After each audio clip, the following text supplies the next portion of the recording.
Силерге да чоң рахмат ушунча келип узатып койдуңар ушу кубанычыбызды. Эми бул жакшы эсеман жетип туугандары ушу сабыр кылсын. Жамат, Аныбек, мына аксакалсыздар, мына улан айшка турат, мына Байшиктин элинде рахмат мына Москвадагычы. Өтө активный. Мындай жамандык нерсе болбосун, болгончо эмне буга чейинкисин да көрүп атабыз да. Анча-мынчасын өзүм топтоп аралаштырам. Өтө сонун активный, жашы, карысы, башкасы делечи. Анан толук катышып атат, катышпай атат деген сөздөн алыспын. Кызмат кылган балдарга, кол кагышып жардам берген балдарга Алла разы болсун.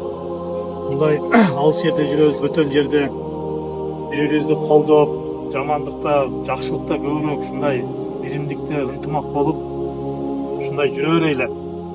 Келе албай калган, убактысыз болбой калгандарга да рахмат. Мына келип Кудай кааласа узаттык. Буюрса эми ал жактан тосуп алышса, жайын жаннаттан берсин эми Айышка.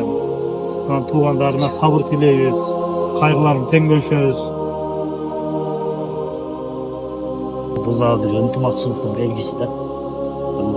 Акабыз жай жанаттан болсун, Алла разы болсун. Рахмат ушу убактыңарды колотуп ушинтип ака менен жерлешип эле деп, Кутуш, Атабек, Мамбет, Топо. Рахмат силерге да.